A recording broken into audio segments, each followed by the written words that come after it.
Crisis Radio. Welcome to World Crisis Radio. It's the 26th of September, Friday here in Washington, D.C. Webster Tarpley speaking to you. Now, the dramatic events, in particular of the last week, revolve around the rogue network. Yes, indeed, the war party. This is the invisible government, parallel government, secret government, deep state. Call it what you like. Them, that's fine too. This town, sometimes, meaning Washington, D.C. It is a private network, a Wall Street network embedded in the federal government, and it often tries to dominate the federal government on issues of importance to it. And you want to go back and look at the blowing up of the Maine, the assassination of McKinley, the U.S. entry into World War I, Pearl Harbor, look at questions like the assassination, 9/11, obviously Iran-Contra, all kinds of events, courtesy of the Rogue Network. So the Rogue Network spoke up last Friday and last Saturday. Let me set the stage for you. Remember, the big issue last week was, is Obama enough of a warmonger? This is the problem posed by the rotten, degenerate U.S. ruling class, the rotten, degenerate elites that dominate this country.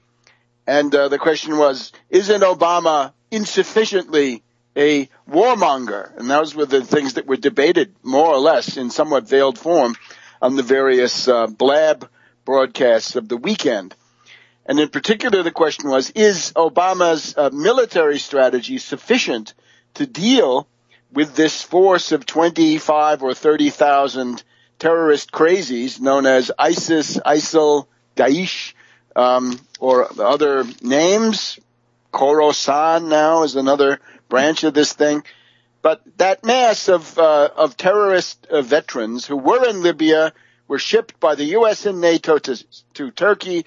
This was how Ambassador Stevens lost his life, and then were shipped across the Turkish-Syrian border into Syria, and then across the Iraq border into Iraq. And his attempt to recycle them again, which I'll get into with the help of Turkey once more. So much so that on Friday of last week, Friday, September 19th, the headline of the Washington Post was, "In military skepticism of Obama's plan. Generals dissent on ground option." They want the heavy tank divisions and the heavy infantry divisions. Unbelievable. One prominent critic, retired Marine General James Mattis, M-A-T-T-I-S.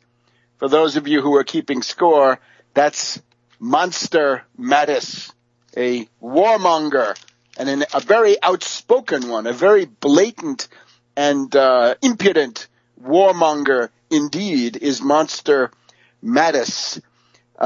So they're bashing Dempsey because Dempsey did not go all the way to get the ground troops in there, but at a hearing in the Senate earlier last week, as we reported, Dempsey had said he entertained the possibility of having some ground advisors, some ground forces, infantry advisors and things like this deployed, but that he had not made that decision yet. So this was at the occasion of the Dempsey-Hagel Secretary of Defense appearance at the Senate Armed Forces Committee, I guess.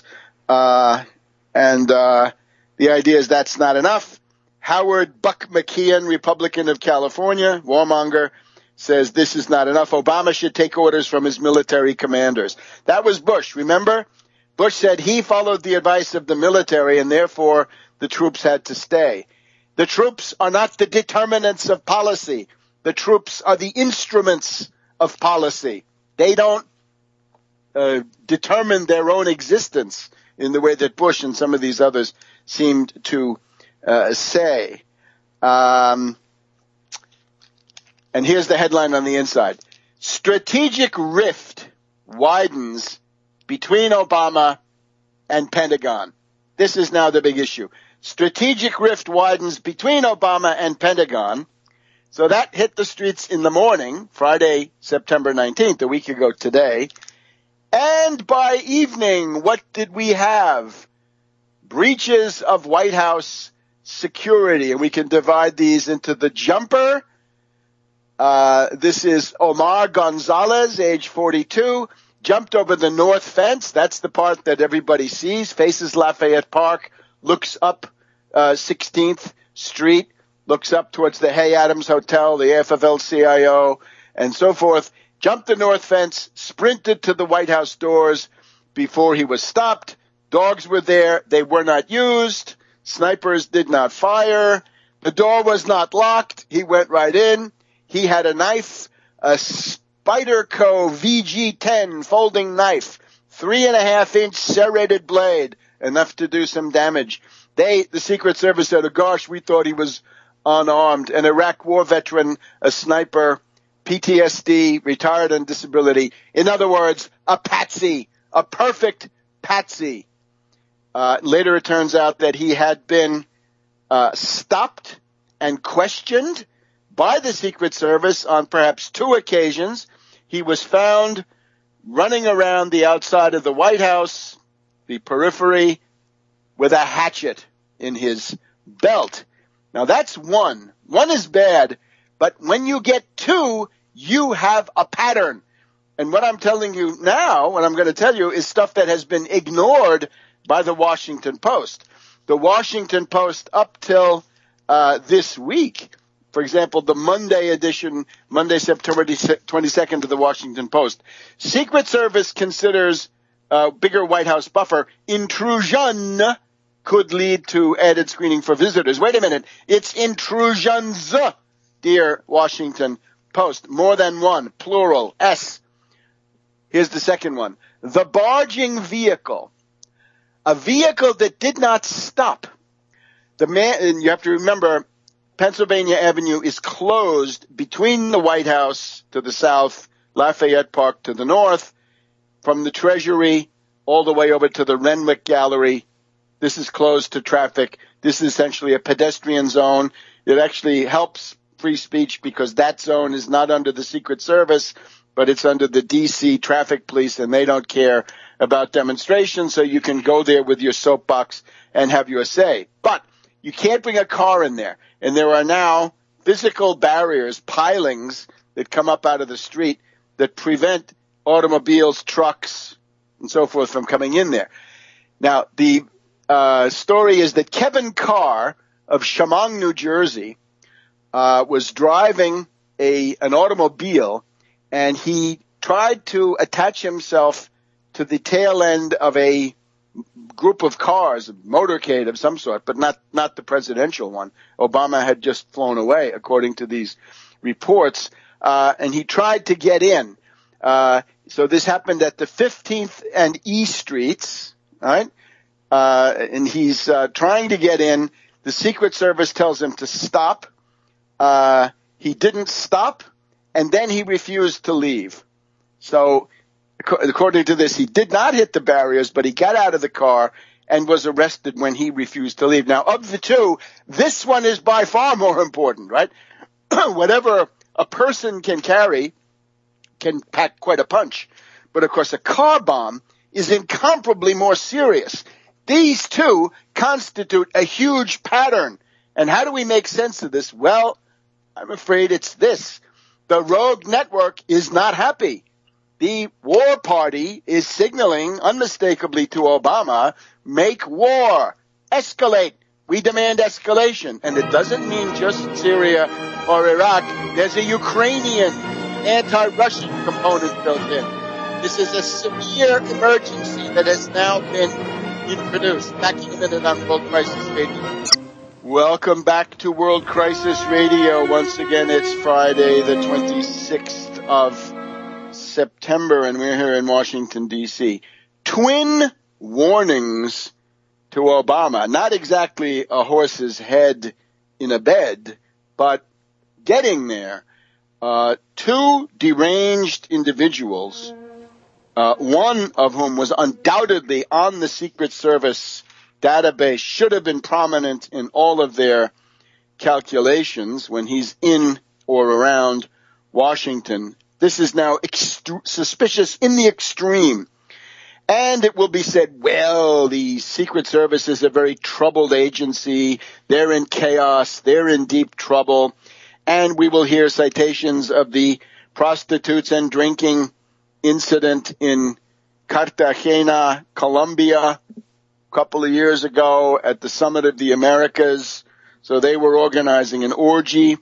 There was also an incident here in the Hay Adams Hotel where a Secret Service agent had shown a prostitute his revolver or gun and showed her the bullets, and she wanted to keep one of the bullets as a souvenir. He then tried to get back into the room to retrieve the bullet and was arrested then himself. There's another one on a recent foreign trip. A Secret Service agent passed out from alcohol consumption in one of the corridors. So, yeah, it's a troubled agency. We now have the new Secret Service Director, Julia Pearson, Pierson. She's supposedly trying to clean this place up, and then the debate is, can she do it? Because, after all, she is an internal product of the culture of the Secret Service, if we dare say that. I would say the following. There's a true emergency, and it is indispensable to fight back against the rogue network with purges. People must lose their jobs. I would have to say Obama or somebody who likes him, somebody who wants Obama to stay in office or who might even care about legality. That is also possible, although hardly the first possibility. When we had Benghazi, right, in September of 2012, this was, of course, an October surprise conducted in the age of early voting, therefore in September, designed to catapult Obama out of the White House and Romney and the neocons in. The warmongers, the neocons, the rogue network, these are increasingly playing this card, get Obama out and get a suitable warmonger in there, because Obama, say what you will, he stalls, he temporizes, he tergiversates, you get it. He's trying to dodge what they want him to do. He doesn't want to do it. He saw the fate of LBJ, at least in the history books, and he's also seen how dangerous this can be. So, at that time, you'll remember, Petraeus was ousted from the CIA under the cover of the Broadwell scandal. General Allen, who has now been brought back by Secretary of State Kerry as the ISIS czar, Allen was also ousted because of his liaison with Jill Kelly and all those emails. And we saw several dozen flag officers, generals and admirals, were ousted. Now, we hope to see in the near future a series of top intelligence community people ousted for not stopping this. This should have been stopped. And one obvious thing is to fire the top 3, 4, or 5 layers of the Secret Service, right? Get rid of them. Bring up the junior people who perhaps have not yet solidified into these networks, in particular the rogue network, the invisible government. Another way you could do it is to bring in 1 or even 2 other intelligence agencies. Say the Secret Service is manifestly incapable of guaranteeing the security, the safety of the president. Therefore, we bring in DIA, Customs, who knows what, right? Some other agency. Or you could create your own. That's dangerous, right? That gives you the plumbers, but that's also something you can do. And you could have an agency that would do nothing but spy on the Secret Service and other agencies with the attempt to detect security threats. I think people would have been happy if, in retrospect, if Kennedy had done that. Kennedy might have lived to fill out his time in office. But as it is right now, what we're seeing is a very heavy-handed warning to Obama. And I don't think there can be any doubt about what the subject of this is. This is geostrategic. They want action in Ukraine. We had earlier this past week, we had Poroshenko. You remember we called him Poroshenko. He's the fascist leader of Ukraine. And we call him Poroshenko because his policies are obscene. But Poroshenko had come over to the United States expecting to get heavy artillery, modern jets, really good tanks, all of this other stuff, electronic gear, things of this sort. And according to what we're hearing from the grapevine, he hasn't gotten any of that. The answer was no. And this is a constant, right? That the first time Yatsenyuk was here, the answer from Obama was no when he presented his wish list. So there's also right now, you can feel it, there's a cooling on the Ukrainian front, at least for the moment. There's a deal between Russia and Ukraine. The Ukrainians promise they're going to pay their $2 to $3 billion of arrears, back payments due, and there'll be some gas flowing by December, January, or something like this. So maybe this is cooling off. That's not what the rogue network wanted. They wanted to escalate. They wanted this situation to lead to the bombing of Assad in Syria, to the bombing of Iran, yes, indeed, and to some big confrontation with Putin in Ukraine. And it looks like they're not getting it, and they're not happy. And people have got to understand this. I would like to make an appeal to peaceniks to listen to what I'm telling you, and I'll try to sum this up again at the end. The point is that there is a rogue network, and they're pushing for war behind the scenes. Obama should obviously take special precautions. We want the legal form of government here. We don't want the presidential succession determined by acts of violence. Need I say more? Terrorism is not acceptable under any form, and above all, not from some secret faction, an unpopular, hated, reviled secret faction who come forward with their demands for new war adventures. So no to the war party, yes to constitutional stability. But now here's the other issue. You look at this question of bombing Iraq, Syria, training rebels, all of this stuff. It's extremely complicated. It's a complicated game of deception because everybody is playing double game. You can say the CIA and the U.S. intelligence community have built up ISIS as their club against Iraq, Iran, Syria, and now the U.S. Air Force and Navy are bombing them. Well, those are the complications of a complex modern world. Back in a minute on World Crisis Radio. Welcome back to World Crisis Radio. I would like to remind you that Jason Lowenthal of Massachusetts, attempting to get on the ballot in Massachusetts 7, that's Cambridge, Harvard Yard, and such places.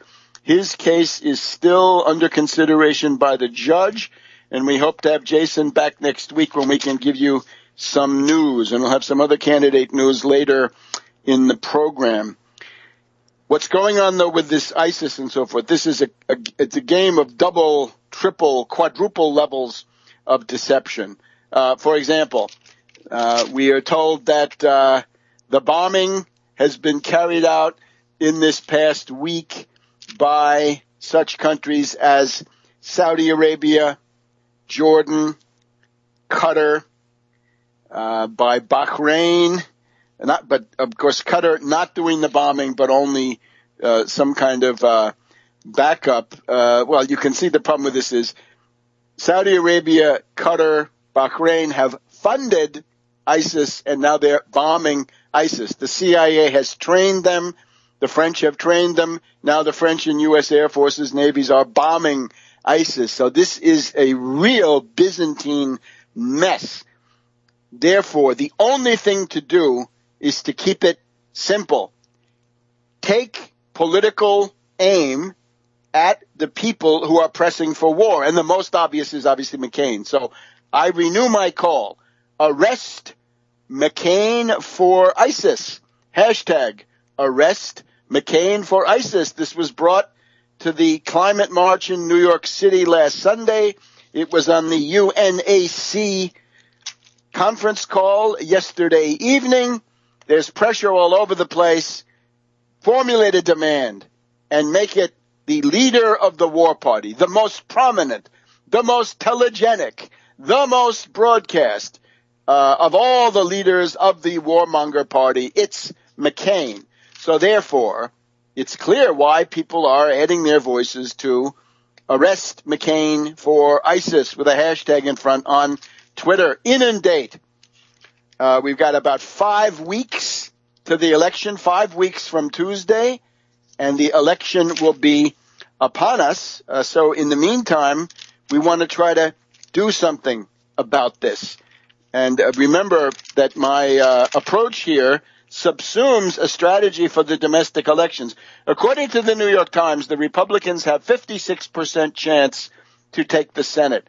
According to Nate Silver of the 538, the Republicans have a 54.8 chance of taking the Senate. Not if the leader of their party, the most prominent and televised Republican senator, is exposed for what he is, somebody who fraternizes, pals around, as Palin used to say, with terrorists, with the caliph. Those pictures. This is not a conspiracy theory. It's a picture. And it shows McCain sitting there with this guy, Badri, also known as Baghdadi, the head of ISIS, also known as Caliph Ibrahim, the terrorist emperor of the world, the head of the caliphate, the head of the so-called Islamic State, or Daesh, as we can also call it, right? This is one thing coming from the French Hollande that probably makes some sense. So the war party, who is it? It's McCain. It's Lindsey Graham, the guy who says that if Obama doesn't get it right, ISIS will be here soon and kill us all. Secretary of State Kerry is a member of the war party. He is a Skull and Bones alumnus of Yale. Samantha Power leads the humanitarian bomber faction, right? The soft power that has now been weaponized. General Allen, called in by Kerry, must be assigned to the warmonger party. He was going to go on to become the NATO commander. He was shot down in the same scandal which engulfed Petraeus in November of 2012. And then according to the Wall Street Journal, as we reported at the time, Wall Street Journal this past April reported that since Kerry and Samantha were not getting what they wanted in terms of training of Syrian terrorists, they wanted to bring in General Petraeus from retirement and General Keane. And of course, these two names, with Petraeus we get all the neocons, and with Keane also, and we get in particular the Institute for the Study of War with Kim Kagan. We get Frederick Kagan at the American Enterprise Institute. We get Robert Kagan, who was on CBS Face the Nation last week, and the neocons once again in general. So that's your war party. But it is not practical to explain this. Imagine explaining this to Joe Sixpack. Therefore, the essential truth must be boiled down, distilled, sloganized, so it can be understood by the last cook. And that's the idea. Arrest McCain for ISIS. I appeal to you. If you're a peace activist, if you're a person of goodwill, this is essentially the cause that makes sense.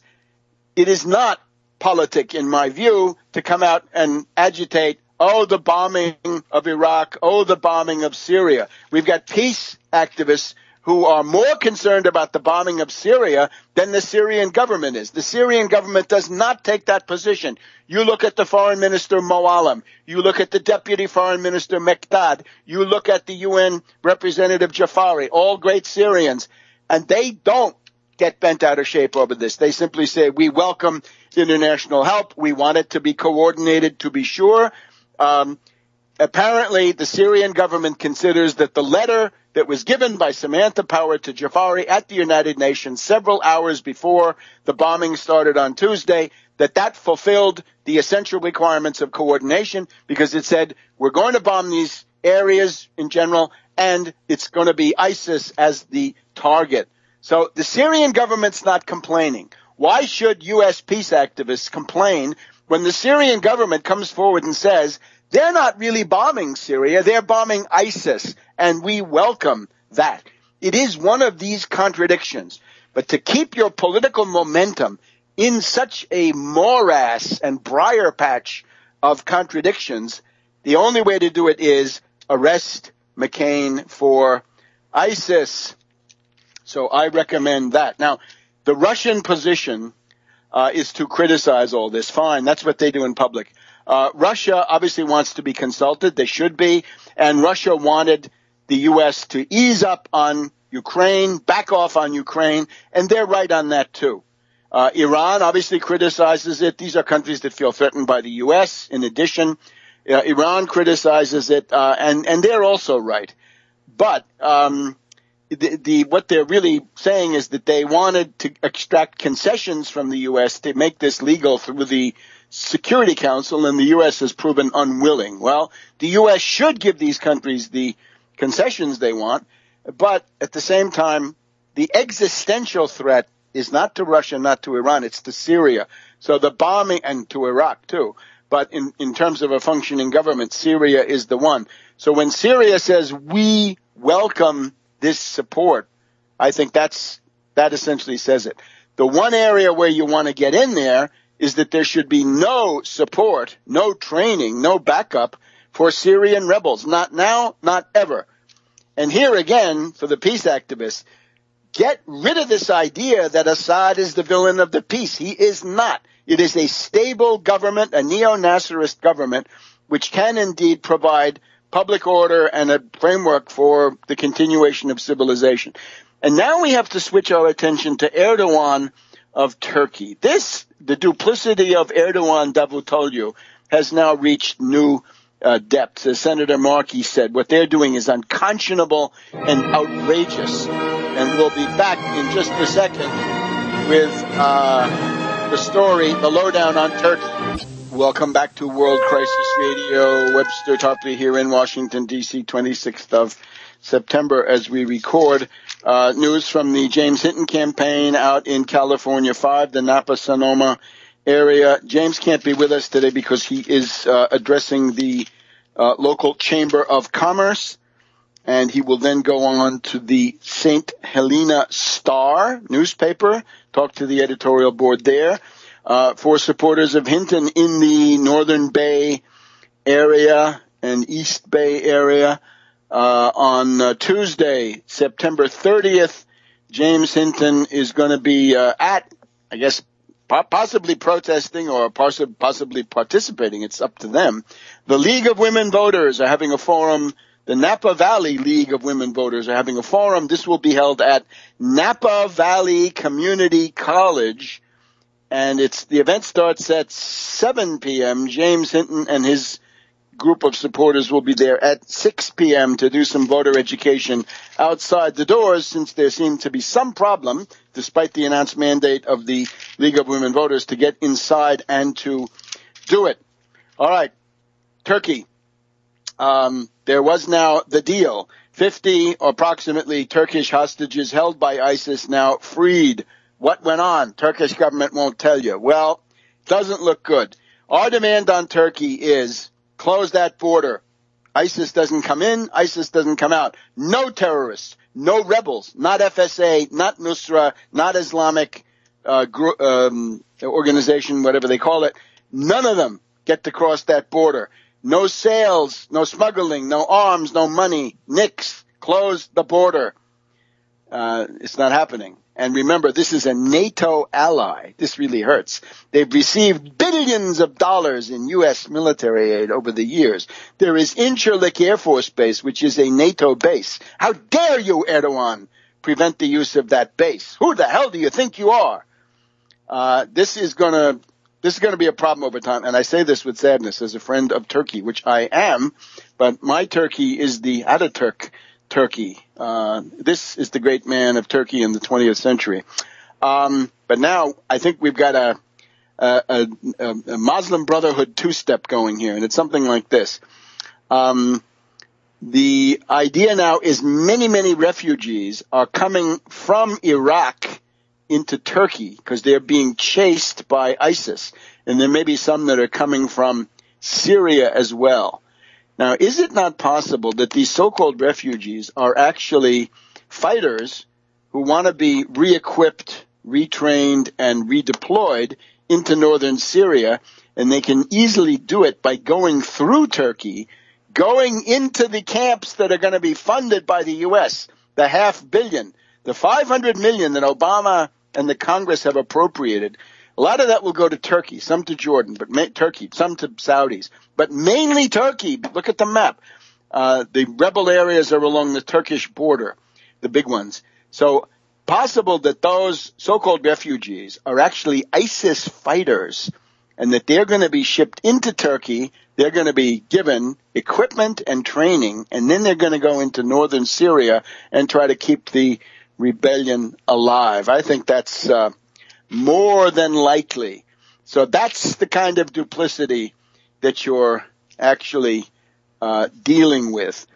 Now, concerning ISIS in general, let us not forget the statement that came from ISIS several weeks ago that Russia is now one of their main targets. We've got an article by Thierry Masson in the Voltaire Network pointing out now that the presence of Chinese Muslims, but especially of Chechen fighters, Chechnya, right, the great terror Mecca, that's one of the stepping stones that ISIS says it wants to use. ISIS now says that Putin and Russia are among their main targets at least. It's actually interesting because they hadn't done that before, and the thing with ISIS is they're supposed to be only regionally concerned, right? Unlike Al Qaeda that has the global reach. But ISIS now, according to this, they want to attack through Chechnya and the Caucasus, Transcaucasus, Northern Caucasus, in general, into Russia. That's their goal. And I think that's correct. And that's why they are loading up on Chechen fighters who are thought in many ways to be the most extreme fanatical killers. So I think what Russia is saying behind the scenes and doing behind the scenes is not what you see on RT. So, again, it is a complicated mess of a situation. But in the middle of it, the point is arrest McCain for ISIS. Take the most outspoken, vehement, reckless spokesman for war. This is a guy who has bashed Christians, a delegation of Christians from northern Iraq, from Syria, right, be they Chaldeans or all different kinds. And they were there talking about how they were being murdered and persecuted by ISIS. And McCain, in an apoplectic fit, burst into the room saying, "How dare you," with his face as red as a beet. He is a very sick person, right? He is non compos mentis. He cannot be allowed to make policy. If they want to put him into Bellevue or Creedmoor, that is one solution. But otherwise, we are hoping that somebody's interested in enforcing public laws, right? Little people go to jail for sending packages and money to ISIS. McCain seems to be able to cavort with Caliph Ibrahim, a.k.a. Baghdadi, a.k.a. Badri, to do the progression backwards for once. McCain thinks he's above the law, and so far he is above the law. So maybe Eric Holder would do something to salvage his tenure, right? We're told that Holder is leaving. Most of the complaints about Holder are the inventions of reactionary nitwits. The beef against Holder is he let Wall Street off the hook. He made sure that none of the big Wall Street speculators, zombie bankers, hedge fund hyenas, none of them went to jail. And you'll remember, right, the argument was from the Justice Department, we can't indict blank fine, we can't indict Pandit the Bandit, because if we indict them, then there's going to be a financial panic, and that will be the end of the world. So they're above the law, too. They're big oligarchs. They're above the law. Another beef against Holder, he's supposed to admire RFK. Yeah, if you admired RFK, when Scott Walker, the fascist governor of Wisconsin, started busting the unions and trampling on people's rights, you should have flooded the area with U.S. Marshals. There should have been comprehensive tax investigations. You remember how Kennedy made Roger Blau and the steel companies back down when they reneged on a pledge to avoid price increases right? And he said, well, we'll have to start looking into their expense accounts, and they began to shake and quiver. This is what Holder never mastered, right? So he's a patsy for Wall Street. He didn't do anything about Wisconsin fascist Governor Walker, and therefore you're not in the league with RFK, but maybe you could take a step in that direction, Holder, now by investigating what's this leading Republican senator. What are the nature of his contacts? Because remember, this is Elizabeth O'Baggy territory, right? She's the one who was telling us about how FSA, Free Syrian Army, was the big force among the rebels, and it turned out that she was a liar. She was a charlatan. She had said, she said she has a PhD, which she never had, so bad that Kimberly Kagan fired her from the Institute on the Study of War, and then she went to work for McCain. McCain didn't care. He doesn't care about having liars on his staff or charlatans. So that's the package on one more thing, the chemical false flag. We got to get to that. The chemical false flag in the second hour. Back in a minute. Welcome to the second hour of Crisis Radio. Webster Tarpley reporting from Washington, D.C.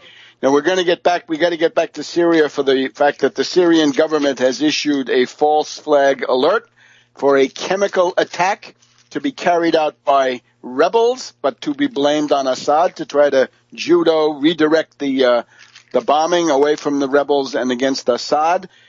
We have a couple of other things to talk about there, but let's switch back to the U.S. and above all, let's keep up with some of the most characteristic, symptomatic struggle situations that we're aware of. And of course, on that list, one of the most important and significant for everybody is what's going on in Benton Harbor, Michigan, and the attempt to have a recall election to kick out the puppet mayor, that is to say Hightower, who works for Whirlpool Corporation, therefore an arm of Wall Street, and the guy leading the fight to try to bring back democracy, I guess at this point, to Benton Harbor, Michigan, is Reverend Edward Pinkney, a great friend, and we welcome him again. So, Reverend, what is the situation?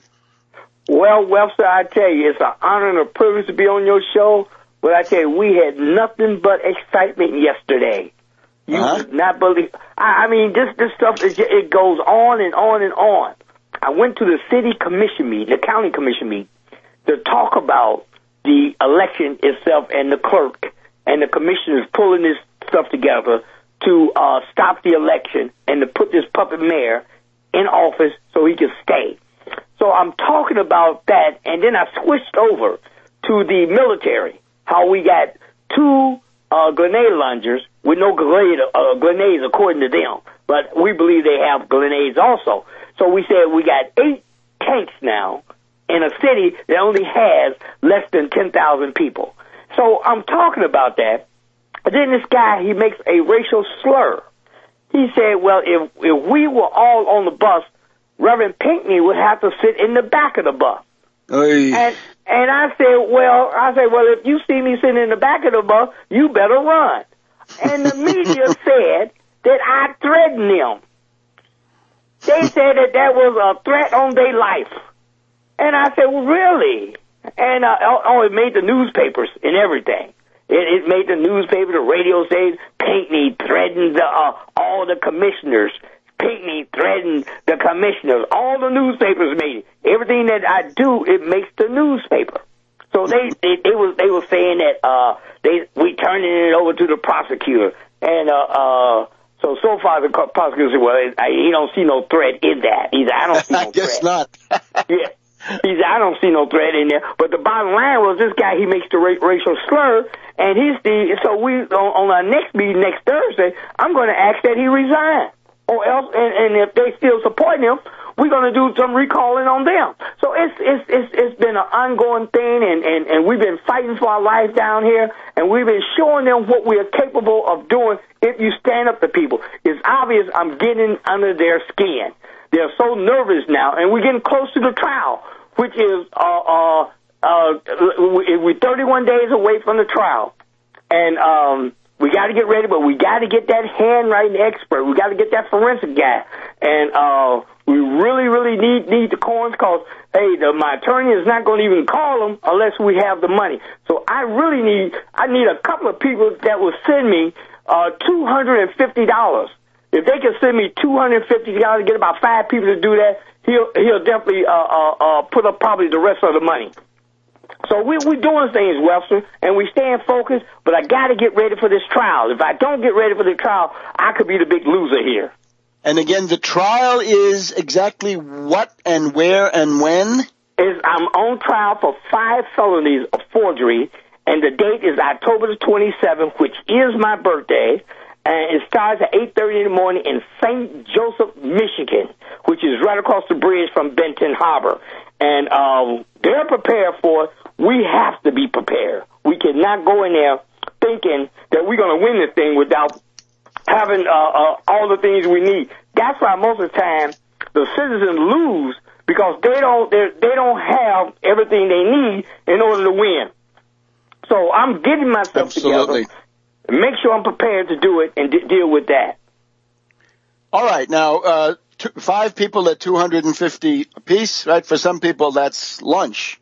So please give us the contact information once again, and I urge people to take a stand with this, right? They're going to get quite a bit of bang for the buck out of this. Remember, this is essentially will fascism consolidate in Michigan in general and in Benton Harbor in particular. Go right ahead, Reverend. Absolutely. You can go to bhbanco.org, and there's a PayPal right there that you can click on and send me the money, or you can mail it.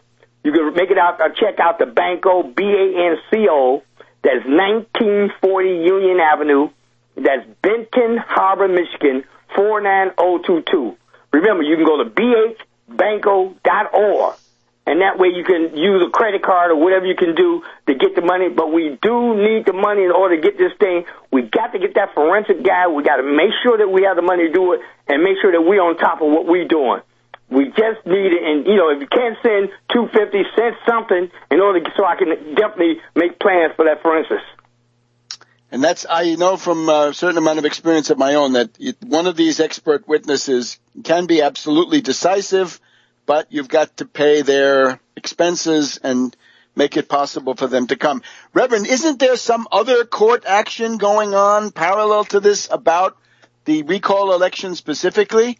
Oh, absolutely. It's in the Supreme Court now, and we're waiting for a finding. Within the next 2 weeks, we'll know whether it's going to be yay or nay.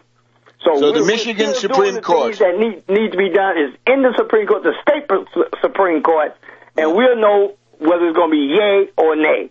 So that's the way it stands right now. Anyway, God, like I told them, we are the victors behind this, because nobody has stood up to these people the way we have stood up to them, and we have won some battles.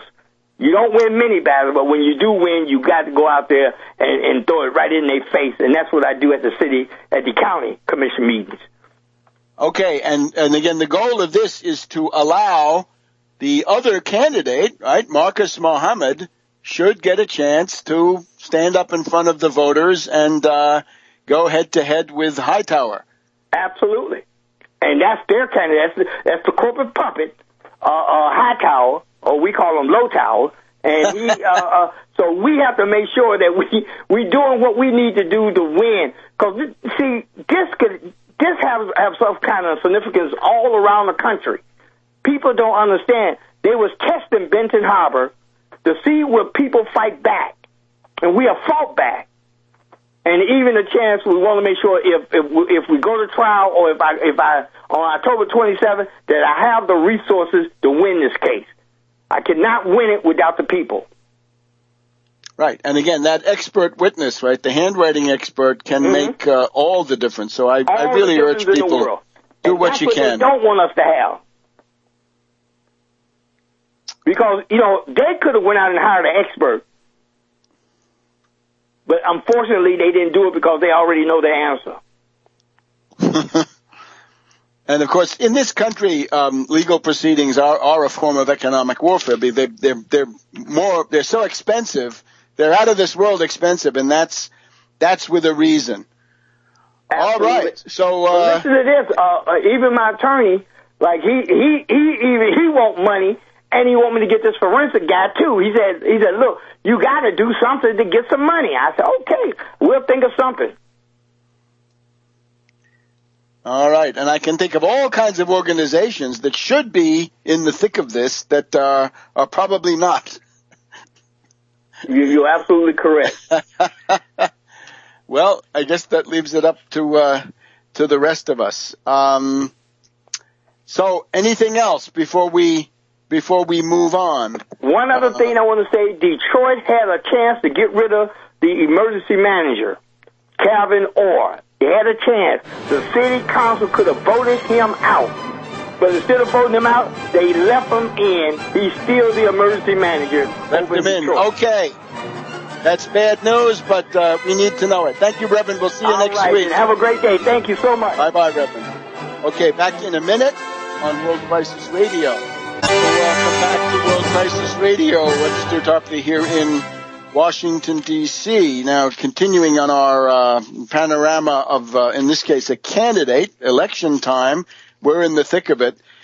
The United States Senate seat in Nebraska, the reputed leader, of course, Ben Sasse, a possible Manchurian candidate for president later on. So this is a race of national significance. And, of course, our friend Dan Burdorf staying in the thick of it and going all the way to November and paying more and more attention to foreign policy, an area where Sasse and the Democrat Domina are not equipped to follow. So, Dan, tell us at the present time, what's your situation there in Nebraska?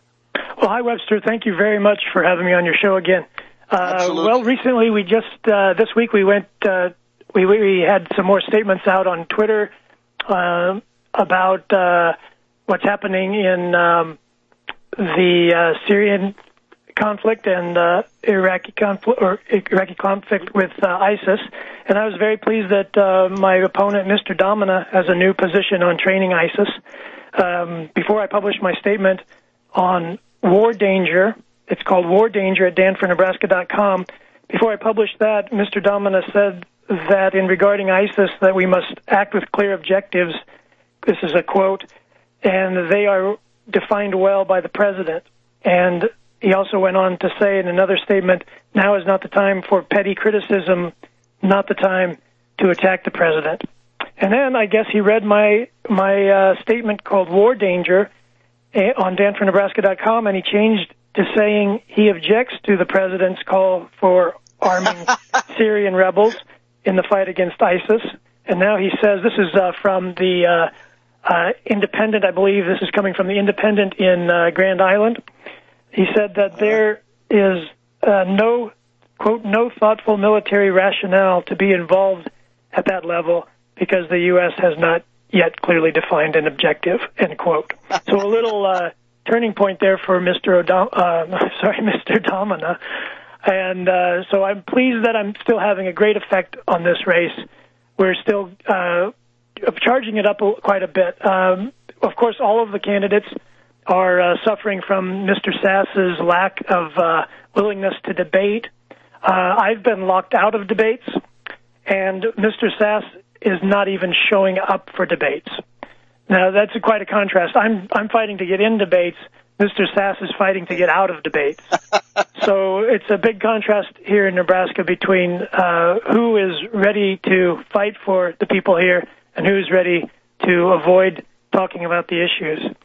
Webster, if you don't mind, I would like to put in a word, if people would mind checking my Twitter page, Dan for Nebraska. Please do. It's at Dan for Nebraska. And we just had a letter published in the Lincoln Journal-Star by someone who's supporting us. That was September 21st. Last Sunday, there was a great endorsement in the Lincoln Journal-Star. But we put up some tweets on Ben Sasse, the GOP candidate for Senate in Nebraska, and about his ducking out of the debate in Hastings. And we're teasing Sasse about being scared to debate. And like I said, I'm fighting to get in the debates. He's fighting to get out of the debates. So please help me get the word out on Twitter and Facebook and danfornebraska.com. That would be Facebook /Dan for Nebraska. That's Dan Burdorf for Senate.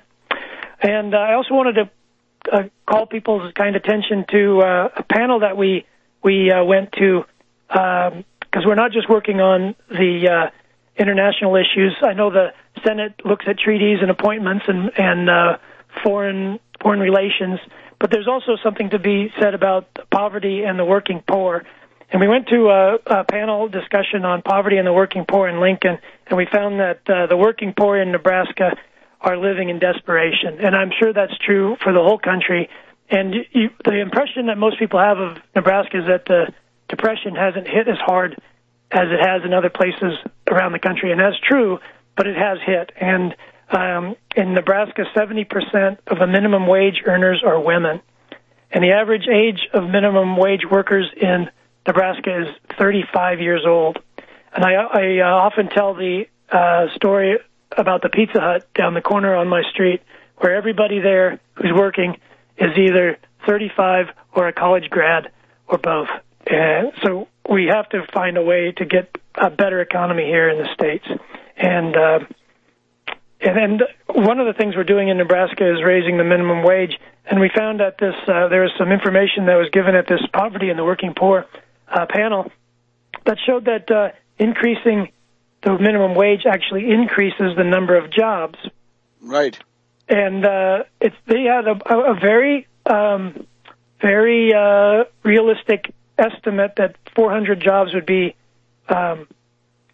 created in Nebraska if we raise the minimum wage, which of course is better than not having 400 new jobs in Nebraska.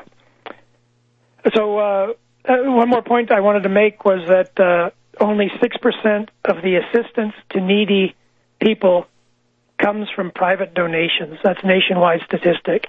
So you can see the necessity of a program like ours to get people working and to make sure that the social safety net isn't cut. So those are some of the things we talked about. That's the constant refrain from the Republicans especially is, private charity should take care of it. We don't need government. Well, you do need government. And, of course, on the other issue that you mentioned, the minimum wage, one of the promises made by the sinister Mitch McConnell to David Koch in that secret gathering was that if you get a Republican Senate, 51 votes, and keep the Republican House, there will be no increase in the minimum wage. And I actually wonder whether there'll still be a minimum wage at all. Given the way that guy was talking. I'm glad you brought that up, sir, because this is something that I have been talking a lot about. I've been putting this out on Facebook and Twitter, and I'm asking the question, will Ben Sasse take orders from McConnell if Mr. Sasse is elected to the Senate? And is he even going to cut student aid, which would, I think the answer, I'm assuming the answer is yes, which is incredibly ironic, to say the least, coming from a university president. You know, he's been orbiting a political run as sitting out in orbit as a university president, waiting for this chance to run for Senate. And I think it's ironic that a university president will probably follow lockstep with McConnell and cut not only the social safety net and bring in austerity, but also cut student aid. It's a real problem. And speaking of Mr. Sasse, I also wonder if the candidate is comfortable with McCain's antics in the Senate. I hear Absolutely. The news of the music playing. I guess we're going to stay so long right now. But you're right. Will Sasse sit down with McCain after McCain sat down with the Caliph Ibrahim? We'll see you next week, Dan. Thank you very much. DanForNebraska.com. Thank you for having me. Bye-bye. Bye-bye. We'll be back in just a second. We'll come back to World Crisis Radio just on that, right? If you ask, will Ben Sasse take orders from McConnell, since McConnell, as we hear in that tape, takes his orders from David Koch, the question, therefore, is, will Ben Sasse, supposedly going to be senator from Nebraska, will he take orders from David Koch of the billionaire who lives in Manhattan? It's also interesting that the Koch model of misrule, the the low-wage economy, the race to the bottom, the shredding of the social safety net, the destruction of public education. That is bombing in Kansas, where the Republican reactionary or fascist governor Brownback and the Senator Roberts are both of them in big trouble. And that's the Koch plantation. So maybe that same radicalism, also something going on in Iowa, Republicans not getting the coronation they wanted there. Maybe that will have some effect also in Nebraska. And if it does, they're lucky to have a point of reference in Dan Burdorf. So it's Dan for Nebraska. Now, the Syrian Foreign Ministry, to round out the coverage on this hot corner this past week, Syrian Foreign Ministry says that preparations are in progress to launch a chemical warfare attack, a gas attack most likely, in northern Syria most likely. It will be a false flag event. It will be carried out by the heroes of democracy, John McCain's friends from the Free Syrian Army and other wonderful heroes of democracy will set off chemical warfare, poison gas, and then the Pavlovian-controlled media will come in and blame it on Assad and the Syrian Arab army and the government in Damascus. It is a big lie. And some of the preparations for this are very strange. If you've been following my Twitter feed, you've seen it all. But the Daily Telegraph on the 19th of September, a week ago now, had this thing about doctors are gathering in Turkey on the Syrian border to prepare for a chemical attack in Syria. What is that, I wonder? This is very strange, bizarre, I would say. So very, very strange. If it happens, you've been inoculated. You've been told, don't believe it, right? It's a false flag. Assad's not going to do it. Assad is sitting pretty. Assad is winning. Assad has got the U.S. bombing his main opposition. So, and again, the way to get out of this crisis is work with existing governments. That's the last thing I would say to people of goodwill in the U.S. who consider themselves anti-war. Stop this mania of overthrowing governments. That's how you got into this situation. The entire mass of 30,000 crazies that call themselves ISIS and their various associates in Syria and Iraq, none of that would have happened if Gaddafi and Mubarak and Assad had stayed in power undisturbed. It's the meddling, the color revolutions, the coups, the putsches, the destabilizations organized by the CIA with money from Saudi and Qatar and so forth. That's where this stuff comes from. This is now the bitter fruit of the fake Arab Spring. And remember, people say, well, how can you go after ISIS? Well, look, how about this? Hitler and the Nazis. Very simple.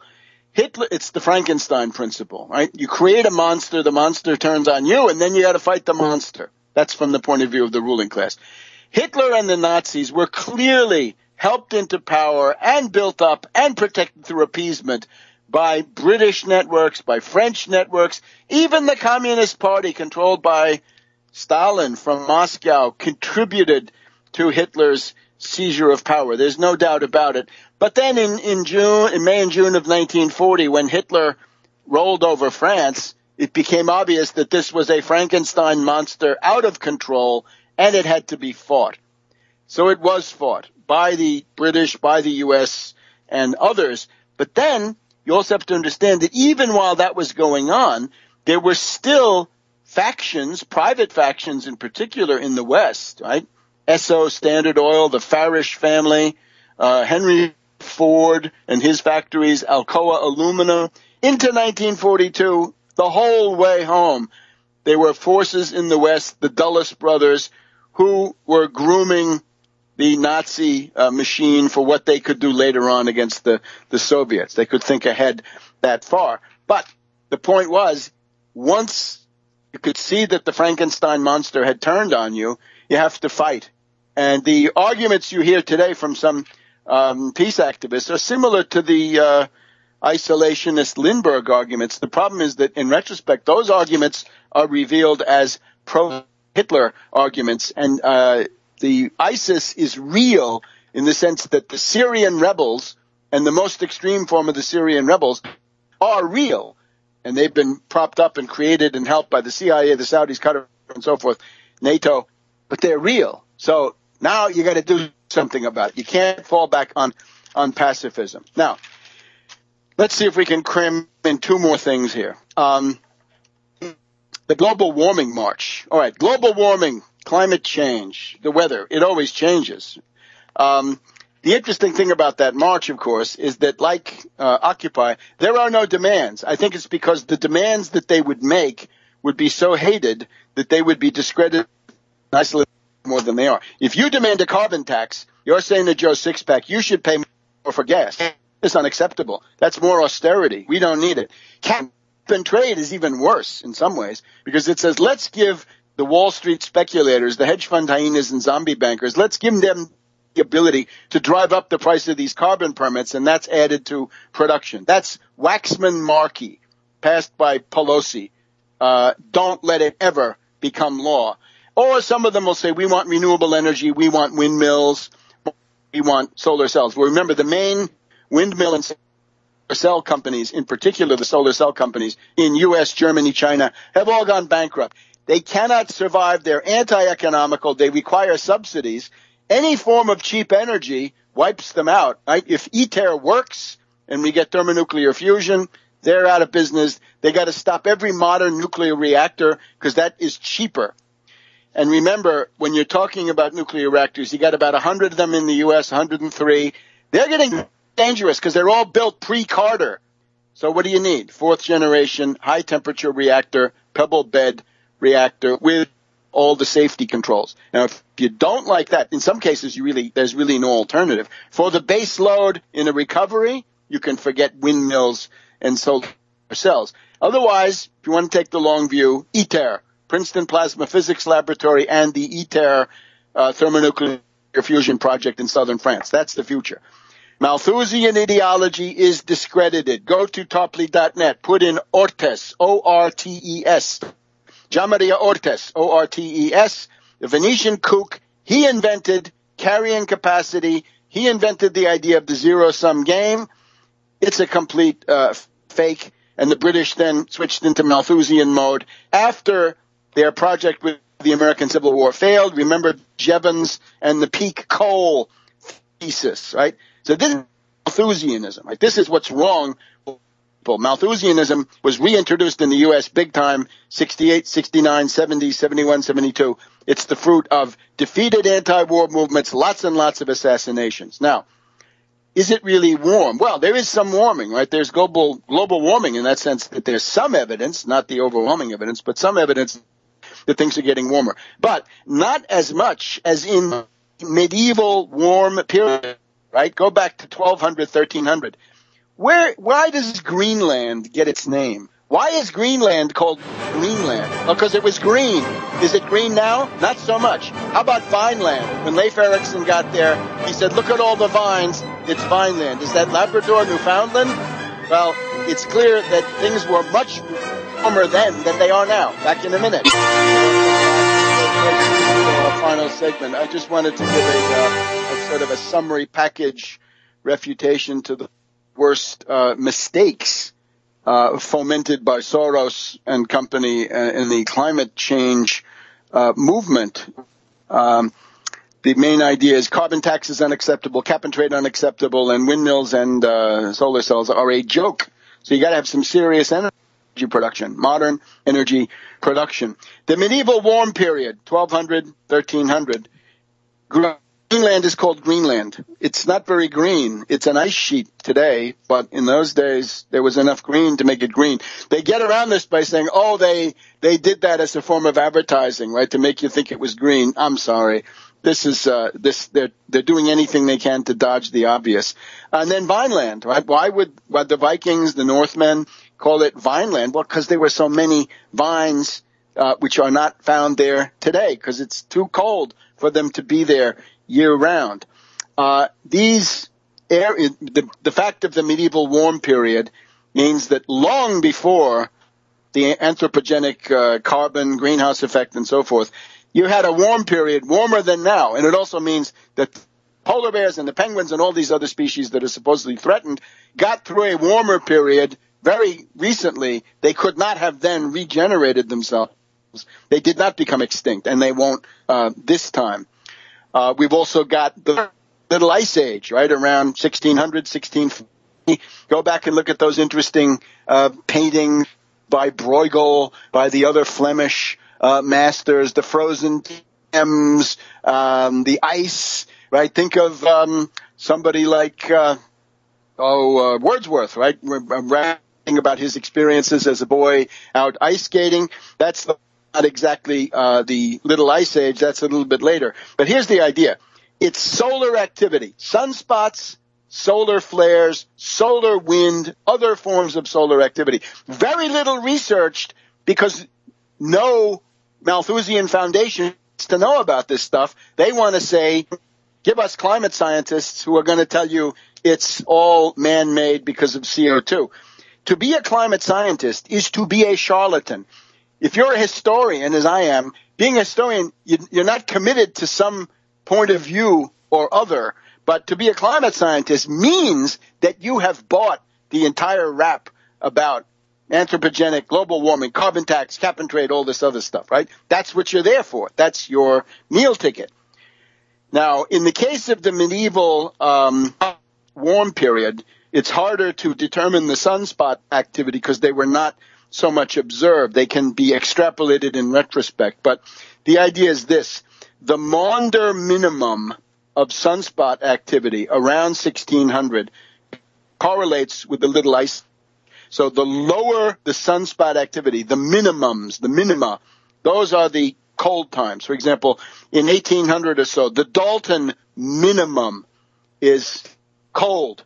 So that's Wordsworth, right? And then the Spörer minimum around 1500, that's also cold. We are now living in the modern super maximum of sunspots. So we're living in a time of intense solar activity. This, which probably peaked around 1950 to 1960.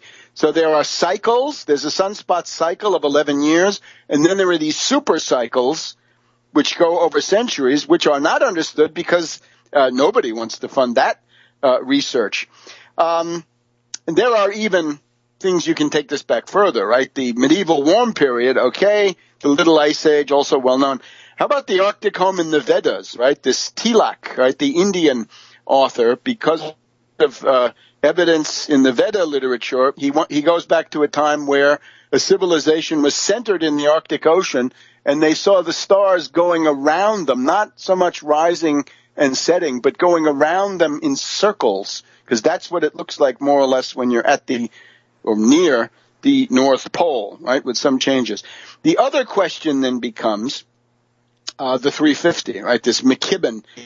Oh, McKibben, 350. So he says if the concentration goes over 350 parts per million of CO2 in the atmosphere, then you're in big trouble. Then you have the end of the world. All right, let's look at the historical facts, right? And again, we climate scientists, we need good historians because this, you can even find this stuff in the documents. Specifically, the way that they get these CO2 figures is to get ice cores. They go to a glacier, they drill way down, and they estimate this, well, this ice is here, this has been here for 1,000 years or 500 years or whatever it is. Problem with that ice is it's been melting, it's been freezing, melting, refreezing, melting, freezing, moving, cracking, gas comes in, gas released, all this other stuff.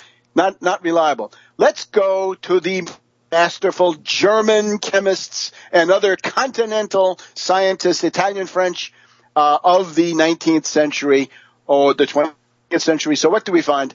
The line that is proposed by the Intergovernmental Council on Climate Change, these charlatans whose emails were exposed in advance of their last confab, we find that the CO2 parts per million got up to about 470 between 1940 and 1945, and it was around 430 during the period 1935 to 1940, and then it peaked again at about 430 between 45 and 50. Okay? So the idea that there's a linear, gradual increase is not borne out by actual chemical observations of how much CO2 there's in the air. People were interested. They kept records. You don't need ice cores. The reason they want ice cores is because the amount of gas left in the ice core, the CO2, has been reduced. So it looks like it's increased now. The article on this is Zbigniew Jaworowski, a Polish continental scientist. Once again, ice core data show no carbon dioxide increase. Yes, Jaworowski. And he also is associated with Diplom-Biologe Ernst Georg Beck of the Marianne-Schule in Freiburg, Germany in August of 2006. 180 years of accurate CO2 air gas analysis by chemical methods. Chemicals, not this crazy drilling into the ice. Now, concerning Scotland, we salute the Scotch people. You did the right thing. I also compliment George Galloway. He did yeoman service. I'd love to get him on here. If he hears this, please write me an email. What was being offered was not independence. Independence was never on the table. What was on the table was a Bantustan, local control, community control, autogestion, parochialism, particularism, counterinsurgency. They would have kept the Queen, kept the Bank of England, kept the European Union, kept NATO, kept the IMF, if they were lucky, and more likely, chaos. Now, a lot of Scots were voting against the Tories, against the Thatcherites. Good. But take a look at that Scottish National Party, that pile of rotten fish, salmon and sturgeon, and rotten. Here's what you need. We're told the BBC in the night of that vote was saying, okay, now we got to have an English parliament. We got to have more parliamentary cretinism. People are sick of parliamentary cretinism. The BBC says the answer to the crisis is more parliamentary cretinism. Sorry. What we need is to seize control of the Bank of England, force them to stop serving the City of London, break the power of the City of London, and issue a credit or buy bonds, same thing, to the amount of £2 trillion, I would say, with the goal of creating 5 million new productive jobs to bring British Isles as a whole to full employment and rising standards of for the first time since 1945. Centerpiece of the program, tax the City of London. 1% turnover tax, Tobin tax, Euro Tobin, City of London sales tax, Wall Street sales tax, not Robin Hood tax. I don't think that works even in Britain. People should comment if they want to. Get yourself up to the international standard of the social safety net, people.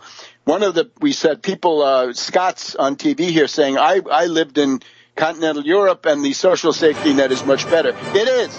So tax the City of London 1% and rebuild the National Health Service and the entire British social safety net. So, congratulations, Scotland. I don't want to fight that different pigsty.